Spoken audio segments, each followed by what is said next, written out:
Welcome back to Restore the Real. Today, I am pleased to be with Katie Hardie.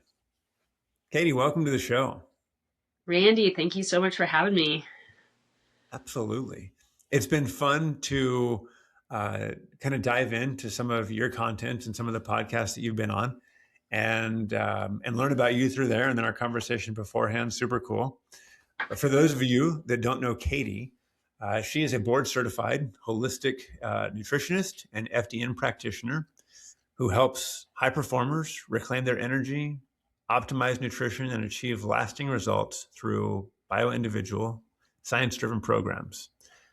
What I really love is that there is a sustainability to your work and empowering your clients to really thrive and to make it that it is doable and sustainable. So I've loved seeing that from what you do.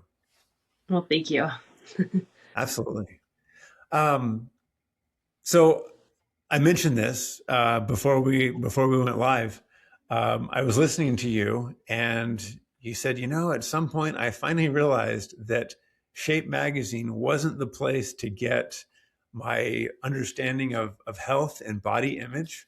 I'd love for you to share, like, what was going on then, and like, what was that process? What led you to where you are now? Yeah. Well, so that was high school. And I do remember, when you're mentioning that, I remember looking at some pictures from one of those turnabout dances. And um, I felt like I still had like the baby fat cheeks, that you stop seeing when you're looking at those magazines. And around the same time, our rec center had this competition, and this is in the 90s, and everything's about calories, low fat, no fat. That was the stage for everything. And the competition was however many minutes you could log for cardio, you would get more points in this contest. And I'm competitive. Like, if I'm going to do something, I want to win it. And so that is like kind of how I got on this non-training like regimen of just like cardio, like now looking back in a really dumb way. But at the time, it's like, oh, I can win that. So you start with 30 minutes a few times a week, and then you're like, oh, I can do that 5 days. I can do that 7 days. Guess what? I can actually do 60 minutes, and I can do 60 minutes every day on top of my lifting. And it just kept adding and adding. And, just the pounds, like, just melt off. And what I didn't realize I was doing was it was not like a periodize any, program type of training, but I had no idea that I was just burning my adrenals, because it wasn't that much later. I was probably 15 or 16. I lost my period, and I'd already had it. And instead of anybody being like, well, why did this happen? They're like, oh, let's throw progesterone at it. Let's just like, plug it with a Band-Aid. And so I'm like, all right, don't think anything of it, just keep on. But, I was doing, if low fat was better, or if low fat was good, no fat was better. And so I was like, if this is the rule, I can do it better, I can do it harder, I can win it. And I found myself in a not good spot. And with the best intention though, like I was following the rules that were out there. And so fast forward, a couple decades, uh, that is very much the Midwest mentality. I think our culture in general is the mentality of, if this is good, more is better. And instead of having any variety or variation into intensity, volume, just the activities in general, it's max it out 100% of the time until you can't. And that's exactly what I did. I burnt out. And, you find your performance just suffering. And performance can be athletic, it can be professional, it can just be your mental outlook and attitude and disposition. It can be measured in so many different ways. But as an athlete, when you're doing more and getting less from that effort, or your output's less desirable, that's not effective, and that's not the goal. And so, by following these like arbitrary recommendations for the masses, it didn't do anything for my personal situation or my personal goals. It's crazy how something like what you described in PE, right? Physical fitness can be so benign, right? It's like, hey, 30 minutes of this, great. And then that turns into, I don't know, I'll say like it can turn into an identity where I have to do this. I have to prove to myself. And then it becomes this unsustainable lifestyle that does deplete the body. And our systems begin to shut down. We don't recognize that. There's symptoms. And it's like, I just got to work harder. I Yeah, gotta do more. And it doesn't work. Eventually we burn out. right. Because if you're measuring in minutes and miles and you just keep adding and adding, like at some point, you can't sustain that, right? Whereas instead, if the output were speed or strength, there's a limitation to the amount of training where you're going to optimize that. But if the measurable item is in time, you can keep going up. You know, if it's in miles, you can keep going up, but it's not actually getting to a meaningful result. It's just adding more. It is. What do you think? Like, what is the mindset here? Because you have some people that are very highly driven, Mm-hmm. right? Yourself, you talked about that. Like, I had a goal, and hey, I'm going to hit this, and that can be good, Mm-hmm. but somewhere that mindset can be, well, now it's not good enough.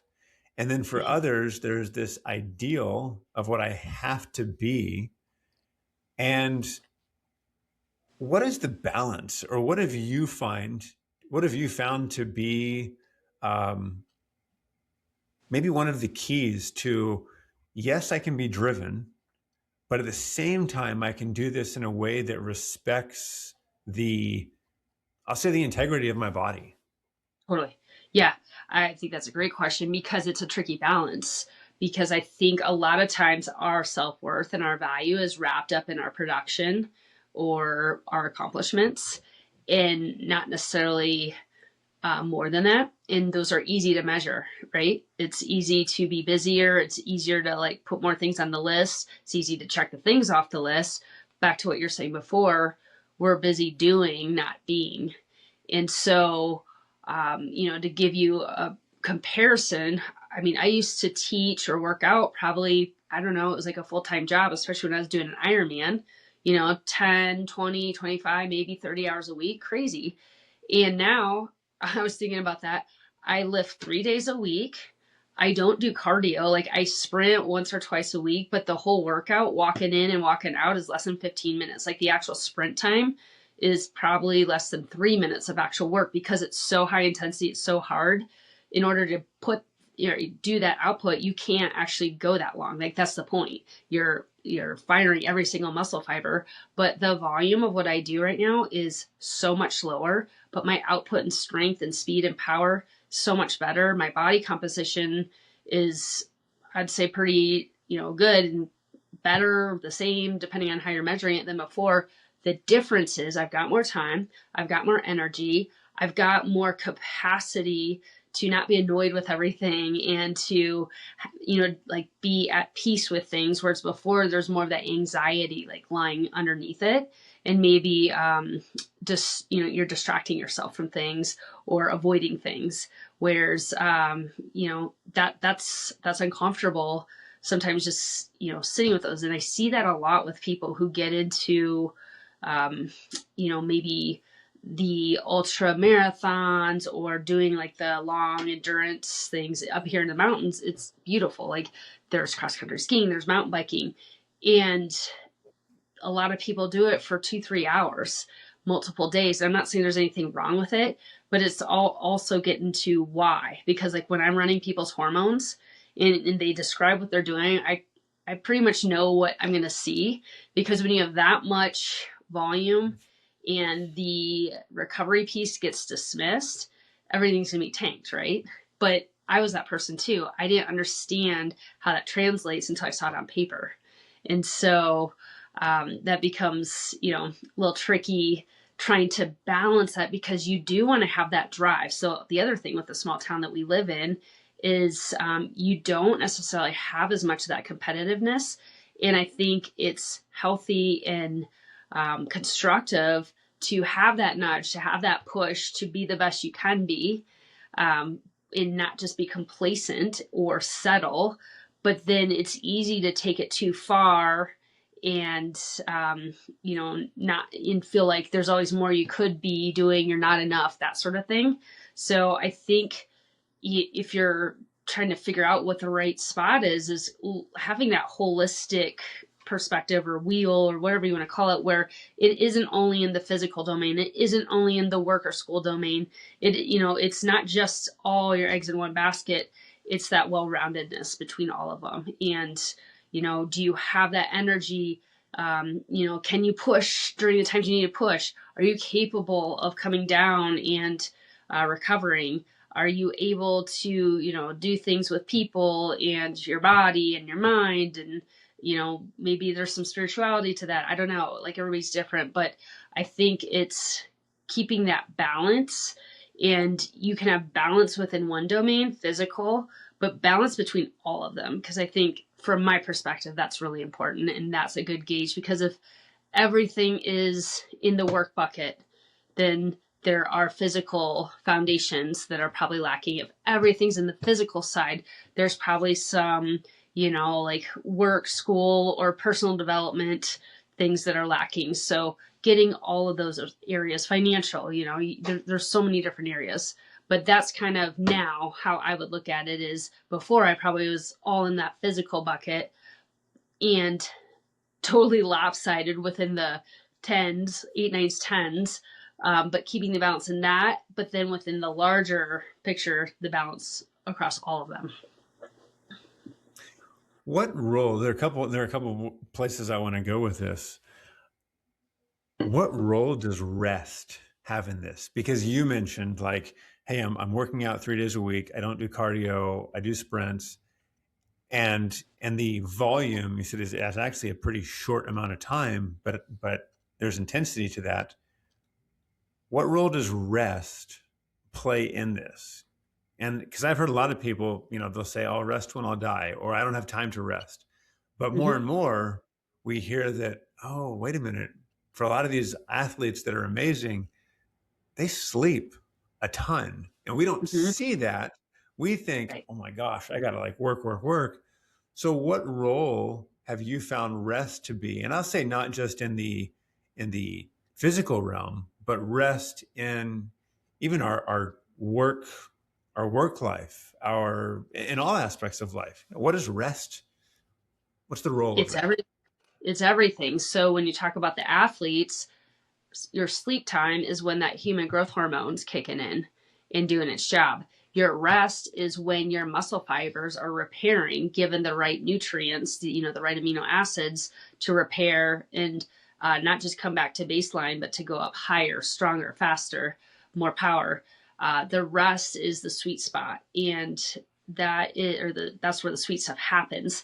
Because what happens with a training session, you're temporarily becoming weaker. It is a stressor that we're intending to place on our body, and knowing that we're going to temporarily be weaker with the appropriate recovery and rest, that's where things come back together and then adapt. So it's like your blister. That's like the classic analogy, right? Versus callus. So if you want it to be an adaptive response for like pull-ups to create calluses on your hand to hold the bar better, you would do them maybe every other day. But if you did it for an hour straight every day, you have blisters. That's not an adaptive response, right? It's too much Right. with no recovery. The recovery is what allows that stressor to have an appropriate response and to be a little bit stronger on the back end. And then you stress it again, and then it comes back a little bit stronger. And that's where in a thoughtful athletic program, conditioning program, you are manipulating the stressor. So it's, once the body is responded and adapted, the next stressor is a little bit more. And that can come through volume, intensity, changing the rest periods, and having a variety of types of stressors from, endurance to hypertrophy to strength, power, speed. And that's how we get the desired outcomes that we're looking for. Yeah. And that's so like it's not talked about enough Hmm. in the space that I work with people in. It's very much in the chronic illness space of um, chronic Lyme disease, parasites, mold, and as we talk about rest, people think of just sleep. And I said, well, there are other ways to rest, right? You can, and sleep is necessary, right? That's the only time when our body is really able to fully repair, as you talked about. Growth hormone is released, our mitochondria can repair, our liver is functioning, and yet there are other times during the day where we can find rest. And it's been really cool to talk to patients about and people about, well, what do you do when you eat? Right? Are you on your phone? Are you in front of a computer? Or are you actually taking a minute to pause and eat? Because that's rest as well. Or Hmm. during the day when you're stressed, instead of just, you know, distracting with social media, go outside and hug a tree. That's rest, ground, Hmm. right? Some of these simple concepts, and I think a lot of those are missed. And when people hear rest, at least in my experience, it's been like, well, yeah, I sleep. I said, okay, what about the other ways that you rest? And they kind of look at Hmm. me like, well, I don't want to take a nap during the day. I don't have time. And I'm like, I'm not saying take a nap. Here's some other ways. And I Yeah. found that when they begin to look at it that way of, okay, let me take a break from my computer and actually eat lunch, maybe looking out the window, right? Being off a screen, taking time, they find that, oh my gosh, my digestion is better. I have better clarity. My resilience is better. Um, and so, have you seen, in terms of rest, have you seen that play a role in people's uh, focus, Oh yeah. capacity to, uh, push more when the time is right? Yeah. So let me give you an example. If you're on a treadmill and you're going, let's say, like 12 miles per hour, that's like a pretty fast clip, right?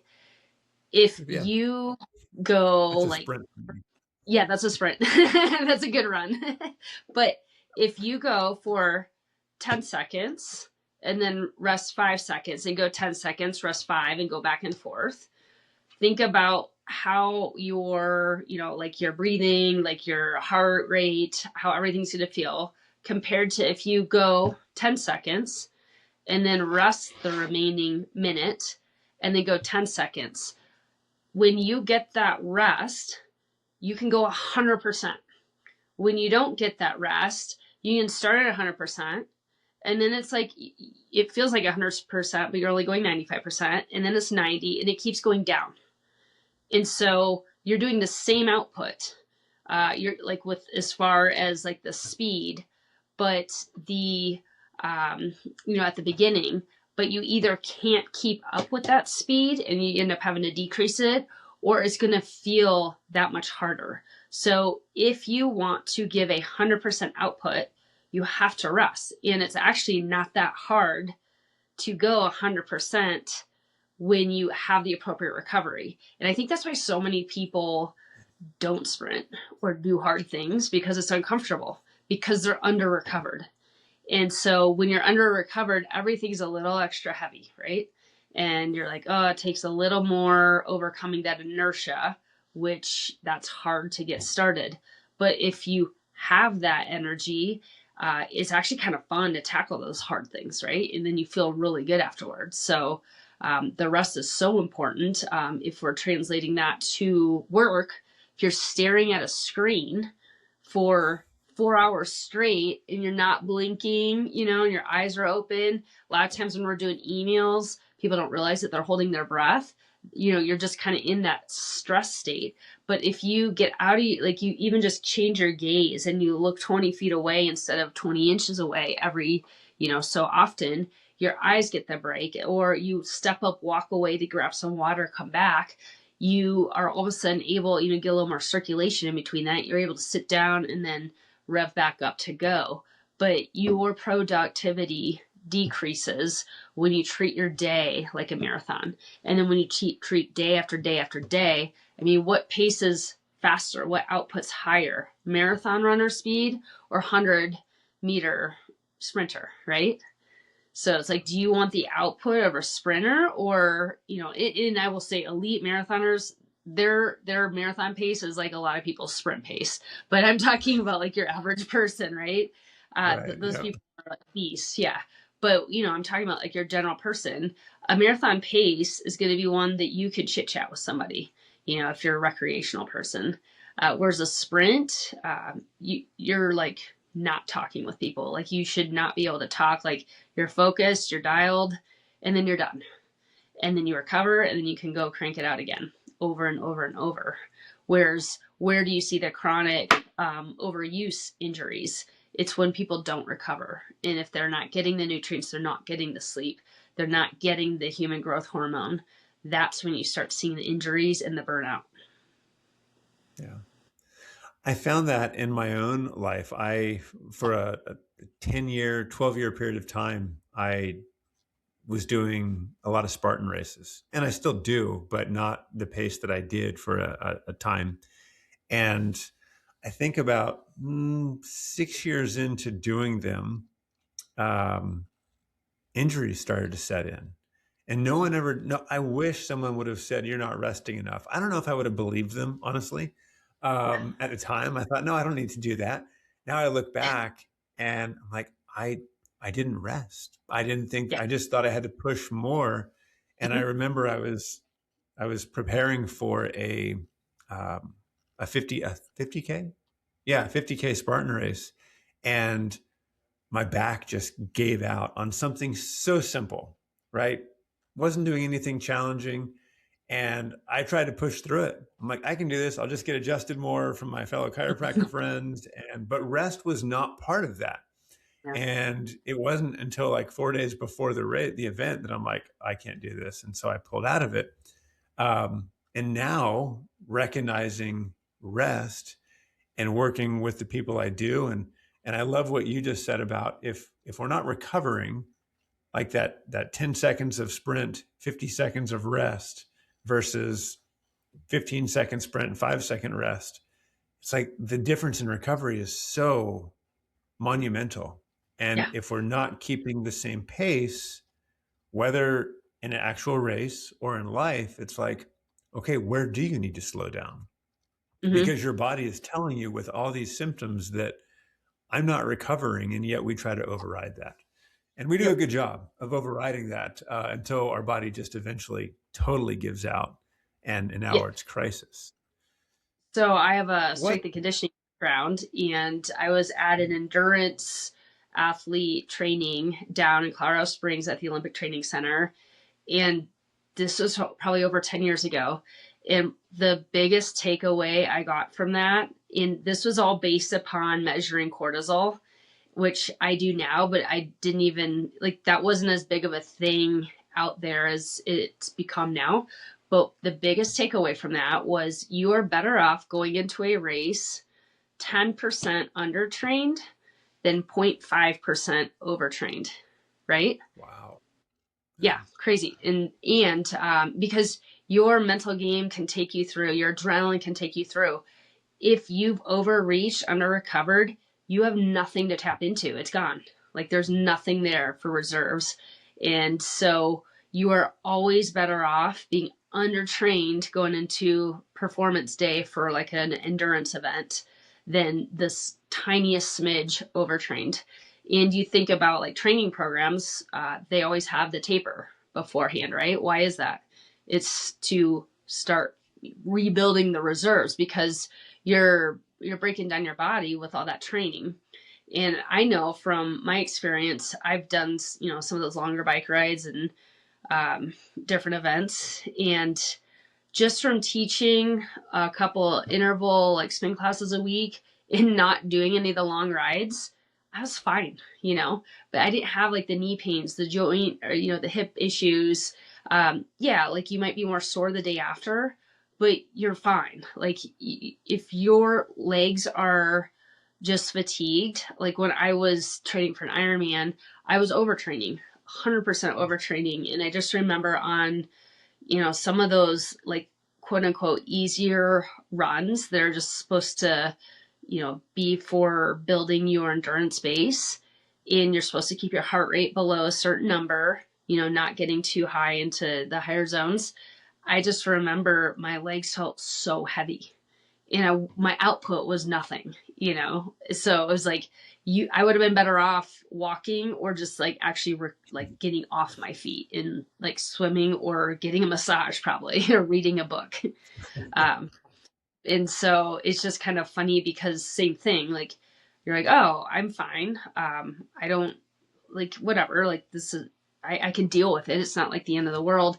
And it wasn't until I ran my numbers and saw them on paper that I was like, oh, that's what's happening. Like you can see what your cortisol pattern is throughout the day. You can see what you're producing. You can see what's available at the cellular level. So you can see what your liver's clearing, and you can see how that impacts your sex hormones. And I'll tell you now, like with doing much smarter way of training, way less volume, my hormone balance and production is so much better than it probably was 15, 20 years ago. I just didn't know that stuff then. But there's so many people, especially women, who, when you're overtraining, all your hormones are impacted, but progesterone is going to be one of the things that drops as kind of a stress response. Progesterone is what helps you not feel so anxious. It helps you sleep at night, helps you just, be a little lighter with things. When, people go in with those symptoms, a lot of times people are like, oh, you should probably go on some anti-anxiety meds or an SSRI. You might be depressed. But nobody like goes like, what's your stress level? Like, how much are you working out? How much are you getting outside? How well are you sleeping? Like, those questions aren't asked. It's just like, oh, you must be anxious or depressed. The exact same symptoms for that are the same as low progesterone. And your gut connection is a huge part of that too. And so if you're under chronic stress from overtraining or under recovering or just burning the candle at both ends, you're going to impact your body's ability to produce all those neurotransmitters like serotonin, dopamine, GABA, things that make you feel good, happy, able to calm down at night. And that can be completely gut related. So there's a lot of reasons why somebody could have the same experience, but the default is, oh, go on some anti-anxiety or depression meds, What is the role, like switching gears to get into more of the, like what's going on metabolically? What's the role of insulin in this? Mm-hmm. And I ask that because people often look at glucose and hemoglobin A1C and they'll say, "Oh, hey, it's fine, it's good," but they don't look at insulin. And as I've looked at insulin, it has far-reaching impacts. So whether it's overtraining or whether it's chronic sympathetic overdrive, even into that freeze and fawn state, what is the impact of that on insulin? Mm-hmm. So our conventional labs, blood work, are showing us dysfunction. So when people go in and like, oh, everything's fine, it means you haven't hit that point of it being broken. So it doesn't necessarily mean it's fine. It just means it's not totally screwed up yet. And blood glucose or blood sugar can look fine for a long time because our insulin's working in the background to make it look fine. But what happens, back to the stress response, whether you're excited, whether you're anxious, that's all that excitability side of the sympathetic fight or flight. And that is going to release sugar into the bloodstream. So your body has the resources to run or fight. Freeze, as you mentioned, is kind of the other one. But when you're trying to activate resources, that's exactly what's happening. So that is a stress response when your blood sugar increases. If you're not actively using that up through fight or flight, it becomes a dangerous situation for your blood vessels because that's what creates damage. And so that's when insulin kicks in to get it out of your bloodstream. And so where's a safe spot to store it? Fat. That's usually where people don't want it saved, but that's what happens. Right. And so every time you eat something sweet, processed sugars, alcohol, just it can be beverages, sodas are horrible for it, any sweetened drinks. What people don't also realize is stress has the exact same effect. So you don't have to eat or drink a single thing and you can still increase your blood sugar because that's a stress response. So anytime we're eating like that, eating the processed foods, drinking things like that, stressed, our body is releasing insulin. And insulin's like a growth hormone. So kind of like your stress response, your nervous system, you can't have the gas and the brakes on at the same time. So with the nervous system, you're either fight or flight or rest and digest. With the hormones, you're either sending growth signals or breakdown signals. So anytime you've got the insulin fired up, that is a growth signal. And if you're physically active, bodybuilder, you want that. That's why they were telling them to eat every 2 to 3 hours. Most Americans, that's not their problem. A, they're not trying to add more. B, they're not that active. C, they're growing fat, not muscle. So that's where it becomes a problem. That's where if you look at fasting insulin, you can tell about a decade sooner if people are starting to have issues, metabolically, because again, their blood sugar can look fine because insulin's doing its job. When insulin is high, it's taking care of the blood sugar. But eventually that can become resistant. It's kind of like the mom saying, like, eat your vegetables, eat your vegetables, eat your vegetables over and over and over. And then the kid like becomes immune to it and they just like don't notice it anymore. And so your body does the same thing with the insulin. So then it's like producing more to be louder. And then that is like creating more of that inflammation and stress in the body. I've seen where, people focus on hormones a ton, and yet this look at insulin doesn't happen. And Yeah. so I've seen a lot of people chase the hormones, and yet when we look at their blood glucose and then look at their insulin, it's like, hey, this is off. And I'd love for you to share, like, what is the connection between elevated insulin, insulin resistance, and hormones? Is there a relationship? And can you fix your hormones if your insulin is not balanced, is not where it needs to be? So fasting insulin is generally not run because it's not covered by insurance, since it directly doesn't correlate with a diagnosis. Whereas when your blood sugar is too high, now we can give you a prescription for insulin, right? So that's part Yeah. of the reason we don't run it in the first place. High insulin is an inflammatory marker. So when we're looking at inflammatory markers on the blood work, it will be looking at what you mentioned, the A1C, fasting insulin. There's several other markers, homocysteine, we can look at. But what can happen, a lot of things, like one is PCOS. Sometimes women can have a hard time either getting pregnant, they have irregular cycles. There's, the lean PCOS. There's the type that's like maybe more traditionally thought of as PCOS, where you're heavier, but like excess androgens, like excess facial hair, acne, things like that. You can have increased testosterone, which might sound like a good thing, but if it's because of the growth factor from the insulin, that's not a good thing. So it totally can impact the hormones in a negative way because it's all in that inflammatory cascade, and it's putting like stress on the body that it's taking it out of balance. Your body's trying to get back in balance, and when you have that elevated insulin, you're never going to be able to pull from fat for fuel because you keep jamming it into the fat as storage. So when people are trying, like back to the calories in, calories out, it's not accounting. It's not inaccurate. It's just incomplete because it's not accounting for the insulin, the other hormones. And so a lot of times when people hear hormones, they're thinking sex hormones. But when you're trying to lose body fat, you have to account for what is going on with the hormones, because that's a huge part of the equation. And so if your calories are coming from all protein, it's going to have a very different impact than all fat, which is a very different impact than all like processed, carbohydrates. And so when you get more of those processed carbohydrates and sugars, that's going to spike that insulin. And so that's like store as fat, right? And so you're never going to lose weight. So if you're eating all the time, if you're eating the processed sugars, and like people don't realize breads, crackers, like things that don't taste like cookies or sweet, they still have that same effect.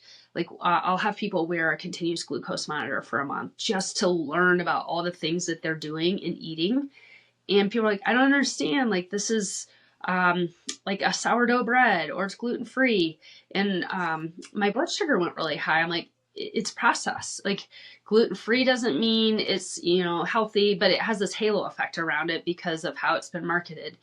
And yes, sourdough has some benefits because of the starter and how it chews up the gluten and whatnot, but it's still processed flour. So anything that's like pre-digested like that in a flour is going to spike your blood sugar. And so that's something a lot of times people don't realize, like, oh, like, because they're like, I don't know, I eat really healthy and I'm just not losing this weight around my midsection. I'm like, well, because the hormone, the insulin, is constantly being spiked or spiked really high. And that is what is telling your body, let's save this, let's put it into storage versus let's use your storage and burn it off, because we have an abundance of fuel stored in our fat. Like even if we're very lean, we have days worth of fuel stored in our fat. It's just we have an abundance of access to food 24/7 that we didn't used to have. So nobody really gets those long stretches like without it, where you're actually pulling from the fat as much as we used to. So that's why you're seeing a lot more of that. I've in some of the mentors that I've had, it was super helpful for me. He was talking about the role of insulin, specifically with estrogen and progesterone, and this was Mm-hmm. so telling to me that if insulin goes up, well, automatically estrogen is going to go up too, and so now by default, progesterone is low. And I'm like, oh my gosh, that And you're makes in so an much sense. estrogen. And if you have Yeah. cholesterol go up, then insulin goes up, estrogen goes up, progesterone is now imbalanced. And it was like, wow, so you really can't address some of these other symptoms without looking at the role of insulin. Right. And that was so telling to me. And it's been shocking, not anymore shocking, but it used to be when we would look at blood work and, people are like, oh yeah, my glucose is fine. I said, but your insulin's not. And they're like, what's Mm-hmm. that? What does that have anything to do with it? And, uh, and so we'd have this discussion and it was like, oh, you mean this is impacting all of those other areas? I'm like, yeah, Right. we get this under control. And then there are a lot of other things that now can be more easily addressed or Right. still, because it does create that chronicity of health. So maybe there's some things we got to definitely work on, but without that piece, it's like Yep. you're on a boat without a sail, without a rudder, and without a paddle. You're just Yeah. being tossed. You have no control. It's interconnected. And so back to that piece on your liver, usually the insulin's elevated because of, some sort of sugars. Well, your liver is what processes the sugars. Your liver processes the hormones. So you're basically adding to this really long jammed line to your liver. And then sometimes you'll get these enzymes that, when your body's detoxing, it's conjugating or like linking things together to make them water soluble to then exit the body. And if you get these enzymes that untie all that, then you're sending the line, like what got to the front of the liver line, back to the end. So you're recirculating toxins. But you'll see this a lot with people where they tend to eat, more sugar forward, starchy, carbohydrate forward diet. And then, like you said, because the liver's having to process all that, it's slower to process the estrogen. And then they become like estrogen dominant. And that's when people can have estrogen dominance, they get that excess weight around the waist, or like men will get man boobs. So like you'll see this when people take testosterone but haven't supported the liver. It's all GM'd up and they're like, oh, I'm taking this tea, but now I'm getting man boobs or having like these side effects that they don't want. Is because we're not looking at the liver piece. And in part of that's the hormones. Part of it's just like all the things in the environment. It can be toxins, it can be alcohol, it can be sugar, it can be caffeine, pharmaceuticals, skincare products, hormones. Like your liver's dealing with all that. So, when we're throwing more sugar into our body, yeah, it will impact our hormones from a lot of different angles. So, yeah, super interesting. Yeah. It's crazy how everything always goes back to the liver, right? I feel like in our physical health, it all goes back to our liver. And in our like emotional, mental, spiritual health, it goes back to our heart. Like two organs that we can't live without. And I mean, I wouldn't want to live without any of my organs, but they're underappreciated for what they do and how they function. Hmm.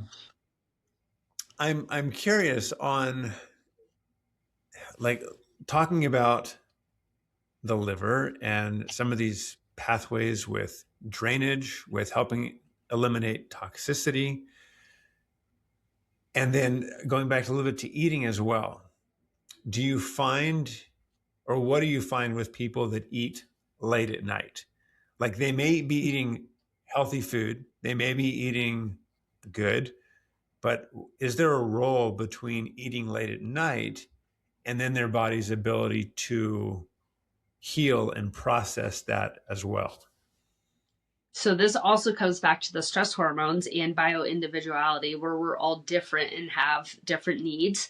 Because when you're in balance, we do like to have a gap between dinner and time to digest, and then lying down to heal and go through all the organs and their regenerating processes at night.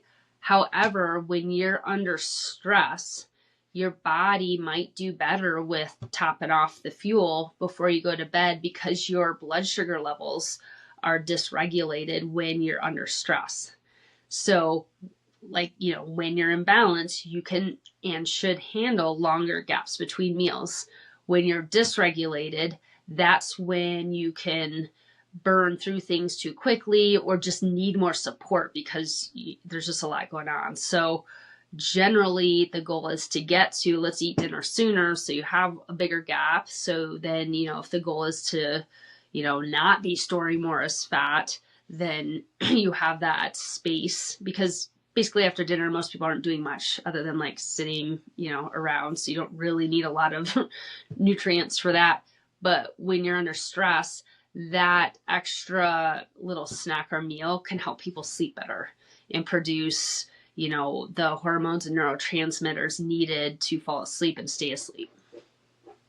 I'm glad you shared that because it's interesting as I've shared that with people. They're like, but I'm not supposed to eat before I go to bed. I said, we're not talking about a whole meal here, right? We're Mm-hmm. talking about helping to balance your sugar so that you can actually sleep through the night and allow these other processes to work. And that's not the goal long term, is to eat right before bed every night, but to have that little bit of sustainability. And it's been interesting to see like, oh, this is so beneficial. Mm-hmm. Um, and it just shows like, how intricate our body is, how important it is to fuel it properly, and Mm-hmm. what happens when we don't, right? Yes. I'm, Mm-hmm. I a lot of this I think starts off when we're young, and then we hit 40s, and now we're trying to correct all of the things that we didn't do right early on. Um, as people going through this process, what are some, I guess, realistic rhythms or daily anchors that they can utilize to become consistent or to make this sustainable? Yep. So I think it comes back to kind of some of the boring fundamental things that, like back to your earlier comment, like they're not really postable, like worthy content, right? Like just having margins in the day to not be racing, right? Like pretty much how I did everything before is probably all the wrong things. I would hit the alarm, or the alarm would go up. I'd pop out of bed, throw back some food, run out the door. Like I'd be teaching within like 20 minutes of waking up. And that is so jarring to the nervous system. But I did it for like decades. And I was like, well, I'm being efficient with my time, right? So not understanding that you don't have to be at the 9 tens all the time. And to be able to sustain going back to 9 tens, you have to come down. And so maybe either bookending your day with like slower transitions of getting out of bed and having some space for I love doing heart math. Are you familiar with that? I am. I It's like, really like yeah. that. Yeah. So it's so kind of, it's almost like a little breathing exercise, but what it's doing is trying to get your body into what they call coherence, and a spot where you're kind of breathing through your heart in a way and getting into this calm space where your nervous system is balanced because your heart rate variability is high. And for athletes, this helps them get into flow. For anybody concerned with performance at work, it helps your vitality and your focus and just your ability to rebound from stressors that come at you during the day, because we all have them and they're unpredictable. So how can we most effectively respond? So it's like that daily practice. It's not like, oh, that one yoga class is really what nailed it. It's the practice of the yoga consistently, right? That's why they call it yoga practice, not yoga singular class. Same thing with this. It's not like, oh, I did one breath work exercise for 5 minutes, I got it. It's the coming back to it, because what you're doing is you're training your body that you're in a safe spot and that you can come down and get out of fight or flight, because you want to be able to bounce from one to the other as efficiently as possible. So ideally you can do that in the morning and before bed, so then you've got a couple times, and it doesn't need to take a lot of time. Some people like qigong or like writing in a journal. I mean, you don't need to do all of them, obviously, because then we're going back to the list of things that you're going down, which is kind of defeating the purpose. So finding the thing for you that's calming, and you're not, ruminating, you're not being quote unquote productive, because it's kind of like the energy that goes into those activities gives you tenfold the productivity later. Walking outside, especially in the morning where you can get some natural sunlight, like they're just things that are free, they're accessible, at some point in the day, not glamorous, but very effective, especially when consistently done. Yeah, it's so true. And then we can look glamorous because we're doing those things that are restful, that are actually helping us heal and allowing our systems to be, you know, rock star status, right? Mm-hmm. Or at least maybe trying to get there. So cool. It's funny you mentioned the heart math. I've got my heart math device right in my pocket, and it's something that I use throughout the day. Actually, it's when I Yeah, recognize, you know what, you are out of balance. yeah, Let's like take 5 minutes, and that's all it takes. I mean, I could yep, do 5 minutes, 3 minutes, and it's so cool to see, you know what, you are out of balance. Maybe you need another 5 minutes. But I know yeah, that taking that time, as you said, is going to make the next hour, 2, 3 hours so much more productive and in like that flow state versus just trying to grind through, which again goes back to rest. Simple yeah. ways to find rest in the midst of the challenge and the grind and the chaos. And it's like, no, we Mhm. can find rest. You can do it. So when So I get poor sleep because like my dogs are waking me up in the middle of the night or something, it is harder for me to get a higher score or higher coherence on heart math. It's interesting. It's because it's really tied into your heart rate variability. And that's what I was going to say for athletes. Um, you want high heart rate variability. It's kind of like your readiness score on some of those trackables. Are you ready, meaning recovered, to go do a workout? So instead of looking at it as, oh, I'll recover when I get after I get the workout and all the things checked off, it's almost like you want to flip flop that. When I'm recovered, I earn the ability to do the workout, because otherwise you're kind of digging that hole deeper. When I'm recovered, I can do the sprints. Or if I can hit that top end speed, then I can do another. But if I can't hit it, then you need to be done, versus like pushing yourself to try and like grind through it, because it's not productive at that point. And so I like that heart math. because it really does let you see a number that's tied to recovery, because so many of our metrics are tied to the performance or the output. And when you're able to measure a recovery, um, metric, I guess use a recovery metric that will tie into your output, I think that's powerful, because it's hard, I think, for a lot of doers to tangibly get the value of the recovery, because the output associated with that happens at a later time. It's like not in the moment, whereas something like that heart math tool, you see it in the moment. Like we can have competitions like in our house, like who can get the highest coherence score.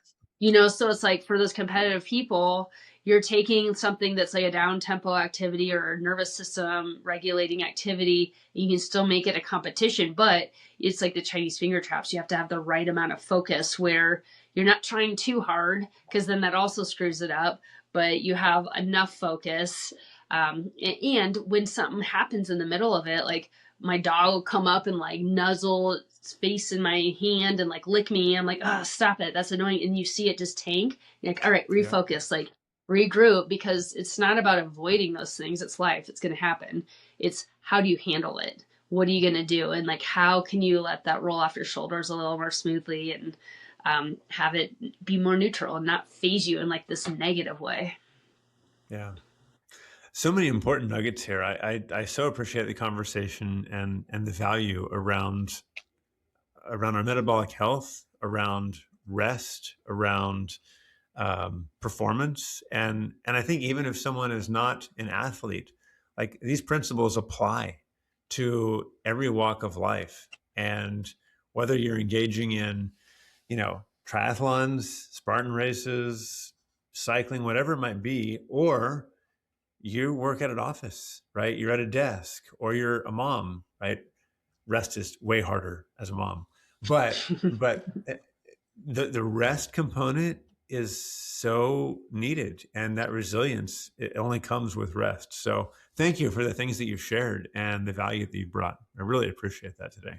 Yeah, you're welcome. Thanks for having me. Do you have any final thoughts? And then where can people find you? Yeah, I think rest can be some of the hardest things to implement. And people usually think of it being the workout being the hardest thing, or the tasks, associated with work, or, family routines.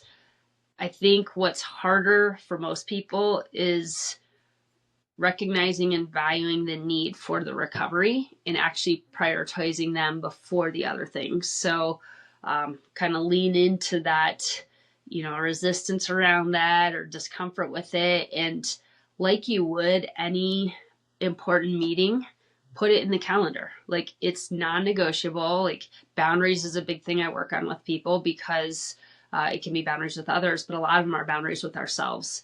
And how do we protect ourselves, like the things that are important to us, and that time to recover or have downtime, or that unproductive times we're talking about, is really important for that output that everybody, I think, has some metric of output that's important to them. So if you can tie the output happening correlating with the recovery, I think that can be really powerful. So really find some time in your day, 2 minutes. It doesn't need to be a time thing. It just needs to be like the awareness that needs to happen, and then remembering to do it, because that's a piece too.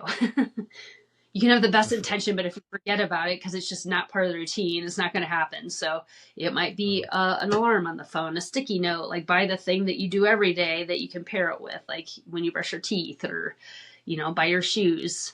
So just really integrating some form of that every day, because the cumulative effect of those small, consistent changes are what really add up. Awesome. Very well said. And where can people find you? Yeah, my website's mypeak365.com. It's also my Instagram handle. So come check me out there. And I do offer a complimentary consult if people are looking for figuring out what their next step is, whether that's me guiding to other resources or if there's something that I offer. It's no pressure. I just really like to help people along on their journey. And then I give some fun reels and just tidbits on Instagram. So check me out there. Awesome. Well, thank you so much. Appreciate you and what you're doing. And yeah, blessings. Thank you so much. Thanks This for is great listening. chatting. Yeah. Thanks for listening to the podcast. Appreciate you all. And please give us a review, a share. That would be fantastic. And as always, be real.